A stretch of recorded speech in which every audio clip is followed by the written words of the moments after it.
नमस्कार, मैं हूं वीरेंद्र कुमार झा और आप इस समय देख रहे हैं खबर तह तक। दर्शकों, कुछ दिन पूर्व एक मामला बड़ा चर्चित हुआ था। मामला यह था कि भूपेंद्र यादव के सचिव को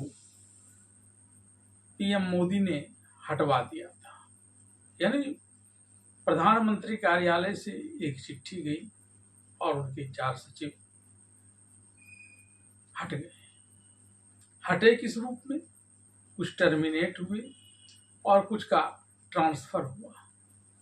और तब कांग्रेस ने बीजेपी पर एक बड़ा आक्षेप लगाया था कि इसके अंदर जरूर कोई गहरी बात है।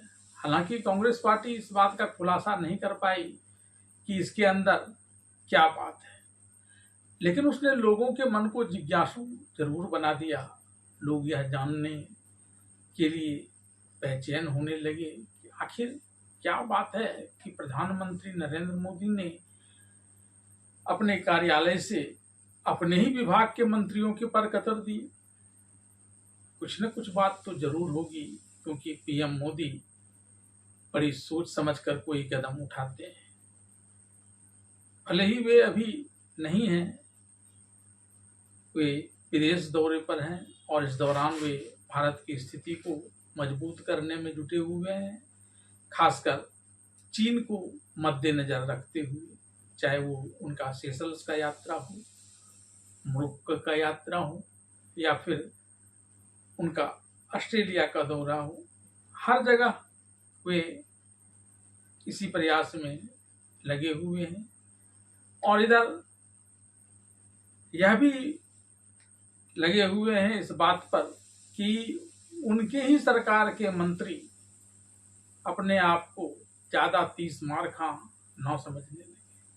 30 मार खां की चर्चा मैं इसलिए कर रहा हूं क्योंकि पश्चिम बंगाल में जो विधानसभा चुनाव हुए थे उसके प्रभारी थे भूपेंद्र यादव, और भूपेंद्र यादव के साथ ये सचिव उनकी टीम का हिस्सा थे। पश्चिम बंगाल के चुनाव में पहली बार वहां के प्रभारी भूपेंद्र यादव के रहते हुए भारतीय जनता पार्टी ने यह बड़ा करिश्मा किया कि न सिर्फ उसने पश्चिम बंगाल में ममता बनर्जी को हरा दिया, अपितु एक पूर्ण बहुमत की शुभेंदु अधिकारी के नेतृत्व में सरकार भी बना ली। फिर वहां पहले विधायकों को बागी बनाया गया टीएमसी से, फिर सांसदों को,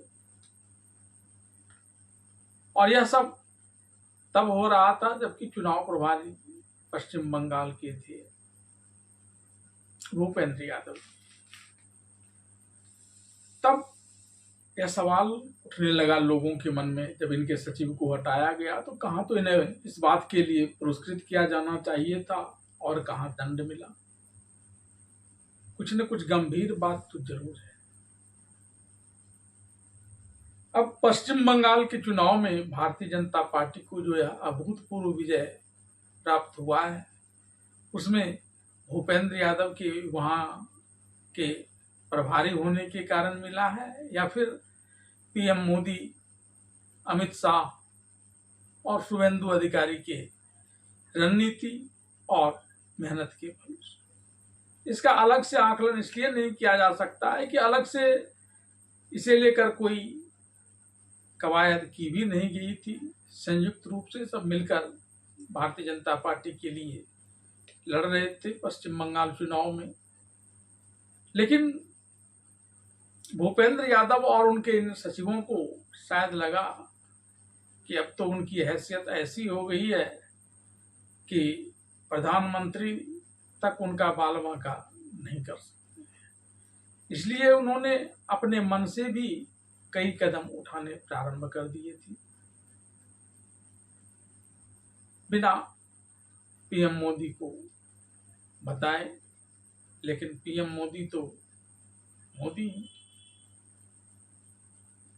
उन्होंने भी अपने जासूस बिछा रखे थे और राजा को, भले ही अभी लोकतंत्र है लेकिन राजा ही के बराबर है। रामचरितमानस में भी इस बात का उल्लेख है, चाणक्य के अर्थशास्त्र में भी इस बात का उल्लेख है और कई ग्रंथों में इस बात का उल्लेख है कि जासूस राजा के आंख और कान होते हैं।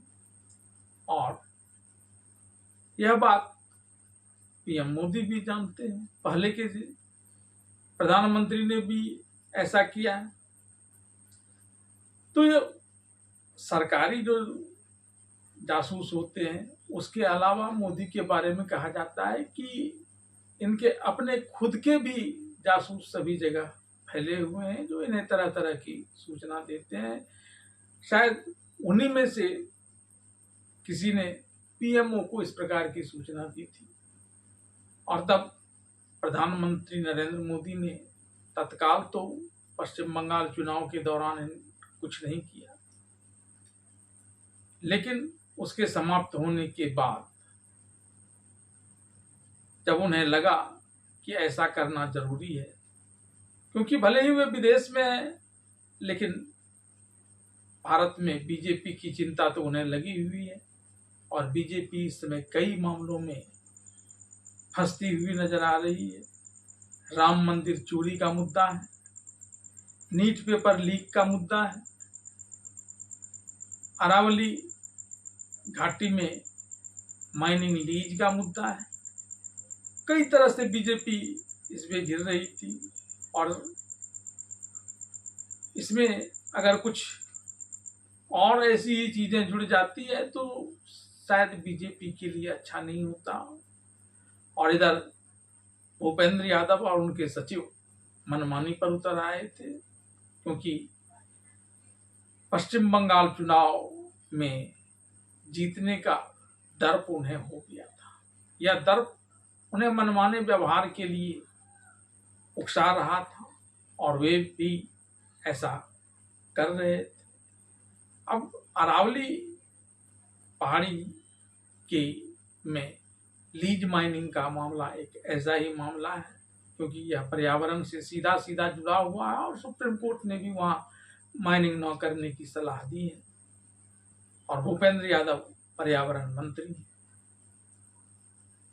तब सीधे सीधे तो भूपेंद्र यादव पर कोई प्रहार नहीं किया गया, लेकिन उसके सचिव को जो लंबे समय से उनके साथ थे, कुछ तो जब वे पूर्व में श्रम मंत्री थे तभी से उनके साथ थे, उन सभी को एक साथ हटा दिया गया। यह संदेश भूपेंद्र यादव के लिए तो था ही, उन तमाम नौकरशाहों के लिए भी था जो मनमाने ढंग से कुछ करने की सोच रहे हो। अब पीएम मोदी जब वापस भारत आएंगे तब शायद उनको यह लगेगा कि पहले से जो राम मंदिर का अयोध्या में चंदा चोरी का मामला चल रहा है, नीट पेपर का मामला है, वे भी धीरे धीरे सुलझा लिए जाएंगे। राम मंदिर के मामले में तो चोरी वाली बहुत सारी बातों को सुलझा भी लिया गया है, एसआईटी का गठन कर दिया गया है, कई लोगों को हिरासत में ले लिया गया है। जिन चीजों के चोरी हो जाने की बात की जाती थी उसका मीडिया और अन्य लोगों को प्रत्यक्षीकरण करा दिया गया है, तो बहुत चीज सुधार ली जाएगी।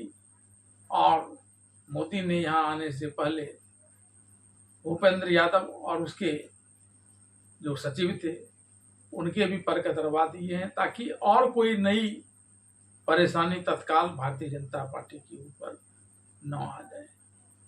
इस वीडियो के साथ अंत तक बने रहने के लिए आप सबका धन्यवाद।